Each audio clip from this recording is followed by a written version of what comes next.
রঘু, তুই গ্রামের নিয়ম ভেঙেছিস। বল, কেন তোর গরু আমাদের মাঠে চড়ছিল?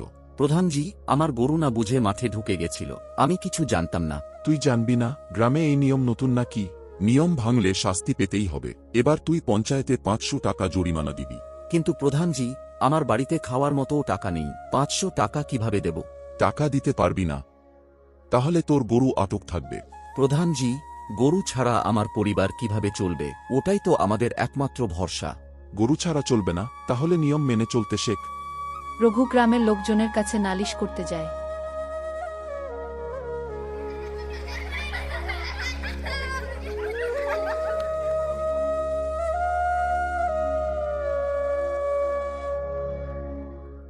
রঘু, তুই পঞ্চায়েতের সঙ্গে লাগতে চাইছিস, বিপদ হবে। ঠিক বলছে, তুই টাকা জোগাড় কর, নয়তো গরু ফিরে পাবি না। এ কোন বিচার? পঞ্চায়েত ও গ্রামের সবার জন্য, কিন্তু এখানে গরিবের কথা শোনার কেউ নেই। রঘু ঠিক বলছে, এভাবে যদি পঞ্চায়েত শুধু নিজেদের সুবিধা দেখে, তাহলে আমরা গরিবরা কি করব?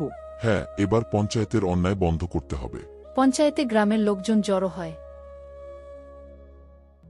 প্রধানজি, আমরা সবাই আপনাদের শ্রদ্ধা করি, কিন্তু এভাবে গরিবের ওপর অন্যায় করলে গ্রাম থেকে আপনারা সম্মান হারাবেন। অন্যায়? আমরা তো নিয়ম পালন করছি। নিয়ম সবার জন্য, কিন্তু আপনি শুধু গরিবদের ওপর শাস্তি দেন, ধনী লোকের ভুল দেখেও চুপ থাকেন। এবার এসব বন্ধ করতে হবে। ঠিক আছে, এবার থেকে পঞ্চায়েত সবার জন্য সমান বিচার করবে। রঘু, তোর গরু তোকে ফিরিয়ে দেওয়া হবে। ধন্যবাদ, কিন্তু এটা যেন আর কারো সঙ্গে না হয়। গ্রামীণ পঞ্চায়েতের ক্ষমতার অপব্যবহার এবং সাধারণ মানুষের প্রতিবাদ ফুটিয়ে তোলা হয়েছে। এটি একটি শিক্ষণীয় ও প্রাসঙ্গিক গল্প।